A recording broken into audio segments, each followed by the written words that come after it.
నమస్తే welcome to our channel. Ugadi పండుగ సందర్భంగా జగన్మోహన్ రెడ్డి సతీమణి భారతిరెడ్డి గారు ఉగాది సంబరాల్లో పాల్గొన్నారు. అందరికీ ఉగాది శుభాకాంక్షలు కూడా తెలిపారు. మరి ఈ సందర్భంగా జగన్మోహన్ రెడ్డి జాతకపరంగా ఈ సంవత్సరం బాలేదంటూ పండితులు చెప్పడం కానివ్వండి, మరి ఈ సంబరాల్లో జగన్మోహన్ రెడ్డి గారు పాల్గొనడం, అది కూడా సతీ సమేతంగా, వీటన్నిటిని కూడా ఎలా చూడాలి తెలుసుకునే ప్రయత్నం చేద్దాం. దీన్ని విశ్లేషించడానికి మనతో పాటుగా ఉన్నారు ఏపీ కమ్మ కార్పొరేషన్ డైరెక్టర్ అరుసుమెల్లి శ్రీనివాస్ గారు. నమస్తే సార్. నమస్కారం అండి. సార్, అధికారం కోల్పోయినప్పటి నుంచి కూడా జగన్మోహన్ రెడ్డి గారు హిందువుల పండుగల్లో ఎక్కువగా పార్టిసిపేట్ చేస్తున్నారని చాలా మంది చెప్తున్నారు. దసరా కానివ్వండి, వినాయక చవితి కానివ్వండి, ఇటువంటివి. మరి ఇప్పుడు ఉగాది పురస్కరించుకుని కూడా ఆయన ఆ సంబరాల్లో సతీ సమేతంగా పార్టిసిపేట్ చేయడం, అదే విధంగా జాతకాలు చూపించుకోవడం, ఈ సంవత్సరం ఆయనకి అంత పెద్దగా సహకరించుకోకపోవచ్చు, కానీ భార్యది బాగానే ఉంది అంటూ పండితులు చెప్పడం, దీని మొత్తాన్ని ఎలా చూడాలంటారు? ఇప్పుడు దీని అంతా చూస్తే ఏమనిపిస్తుంది అంటే పూజ జరిగిన విధానం, పూజారి గారు చెప్పిన ఏం పాటించకపోవడం. ఇప్పుడు ఏదైనా పూజ చేసుకున్నాం అనుకో, ఆ అయ్యవారు మనకి ఏదో చెప్తాడు, మన పూజా విధానం ఎలా చేయాలో ఏటో, తీర్థం ఇచ్చి స్వీకరించండి అని, ముక్కు పట్టుకోమని, లేకపోతే ఇలాంటివన్నీ అక్షంతలు వేయమని, ప్రదక్షిణ చేయమని, గుంజలు తీయమని, ఇలాంటివన్నీ చెప్తారు. అవి ఏమీ పాటించినప్పుడు ఆ పూజా విధానానికి దండం పెట్టుకొచ్చేయాలి తప్ప ఆ పూజలో కూర్చోకూడదు. ఫస్ట్. రెండు, చిత్తశుద్ధి ఉండాలి. చిత్తశుద్ధి లేని శివ పూజలు ఎలా అంటారు. నీ మనసులో లేకుండా ఊరికే నటించాలంటే నువ్వు ఎన్ని దండాలు, పొర్లి దండాలు పెట్టినా, సాష్టాంగ నమస్కారాలు పెట్టినా ఎవరు నమ్మడం. ఎందుకంటే మీరు క్రైస్తవులు, మీరు ఎన్ని చేస్తున్నారంటే మోసం, వాళ్ళనే మోసం చేస్తున్నారు, వీళ్ళనే మోసం చేస్తున్నారు. ఇప్పుడు షర్మిల ఉన్నారనుకోండి, ఆవిడ క్రైస్తవురాలు, గుడికి వెళ్ళి దండం పెట్టినా కానీ సరే పరమత సహనం అనుకుంటారు. చంద్రబాబు నాయుడు గారు వాళ్ళు చర్చికి వెళ్ళినా, మసీద్కి వెళ్ళినా అన్ని మతాలను గౌరవిస్తారనుకుంటారు. కానీ మిమ్మల్ని అలా అనుకోరు. ఎందుకంటే మీ చరిత్ర అలాంటిది, మీ చరిత్ర హీనం. ఎందుకంటే మీరు అంత పచ్చి మోసం అని చెప్పి అందరికీ నటిస్తారు. ఓట్ల కోసం మీ వెంపర్లాట. ఈ మధ్యకాలంలో మీ మధ్య ఆ లడ్డు విషయంలోనూ, పరకామణి విషయంలోనూ, దేవీ దేవతల విగ్రహాల అపచారం మీ హయాంలో రథాలు తగలబడి ఈ దరిద్రాలన్నీ మీరు చేశారు. కాబట్టి మీ మీద జనాలకు వ్యతిరేకత ఉంది. మీరు వాళ్ళు దూరం పోతున్నారు, వాళ్ళందరినీ మళ్ళీ లాక్కోవాలని రకరకాల విన్యాసాలు మోళీ కడుతున్నారు. మీరు ఇలాంటివి ఆపాలి. మీరు పక్కన కూర్చుని మీ పార్టీకి సంబంధించిన ఇంకొకరు కూర్చోబెట్టే పూజలో పంచాంగ శ్రవణం అవి చేయించుకుని ఎలాగ మీకు అనుకూలంగా చేస్తారు కదా. మీరు బల్లెవాళ్ళు వచ్చే సంవత్సరం ఎన్నికలు ఇంకా 3.5 ఏళ్ళు ఉన్నా కానీ వచ్చే సంవత్సరం మీరు ముఖ్యమంత్రి అయిపోతాడని కూడా చెప్పించేసుకోవచ్చు. టీవీ 9లో స్క్రోలింగ్లు వేయించుకోవచ్చు. టీవీ పక్కన వాళ్ళ పంచాంగ శ్రవణం అవుతుంది. రాష్ట్రంలో పరిస్థితులు దారుణంగా ఉంటాయి. కేంద్ర రాష్ట్రాల మధ్య సంబంధాలు దెబ్బతింటాయి, వైరుధ్యాలు వచ్చేస్తాయి, ఇలాంటివి చెప్పేస్తూ ఉంటున్నాడు. టీవీ 9లో స్క్రోలింగ్ వచ్చేస్తుంది. అక్కడ పంచాంగ శ్రవణం. ఇంకో వెర్షన్ ఏమవుతుందంటే రాష్ట్రం సుభిక్షంగా ఉంటుంది, ప్రతిపక్షానికి ఎక్కట్లు తప్పో, పాలకపక్షం మంచి పేరు వచ్చేది, ప్రజలు హాయిగా ఉంటారు అని చెప్పేసి ఇంకోటి వస్తుంది. దేన్ని నమ్మాలో తెలియని డైలమ్మ ప్రజలకి. రెండూ కరెక్ట్ అనుకుంటే చూద్దాం.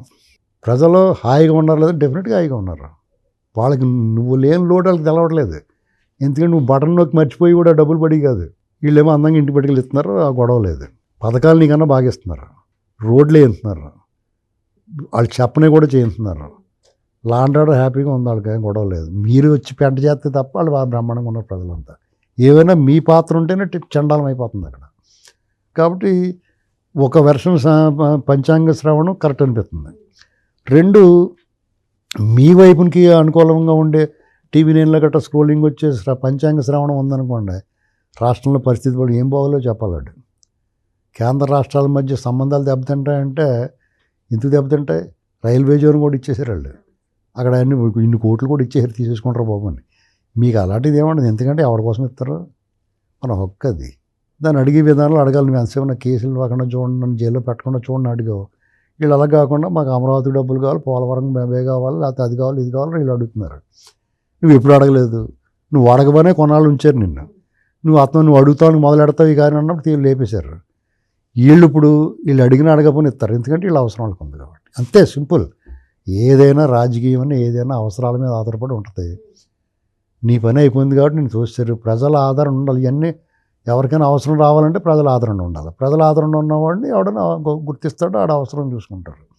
ఇక్కడ ప్రజల ఆదరణ నీకు లేదు, జనం అందరం చీకొట్టారనేటువంటి స్పష్టంగా అందరికీ తెలిసింది. ఆంధ్రప్రదేశ్లోనే కాకుండా దేశం మొత్తం తెలిసింది నీ వ్యవహారం, మీ అకృత్యాలు, అరాచకాలు, అవినీతి, అడ్డగోలు దోపిడీ, నకిలీ మద్యం, నకిలీ నెయ్యి, అన్ని విషయాల్లో కూడా నువ్వు ఫస్ట్ మార్క్ వచ్చేసింది నీకు. పరిపాలనలో 0, ప్రజా వ్యతిరేక పాలనలో నెంబర్ 1. ఇలాంటి ఎన్నాటిలో నువ్వు ఇంత పేరు గడించిన తర్వాత నీకు మళ్ళీ ఛాన్స్ ఎక్కడ ఉంటుంది? ఇలాంటి వేషాలు ఎన్ని వేసినా ఎవడో నమ్మడం.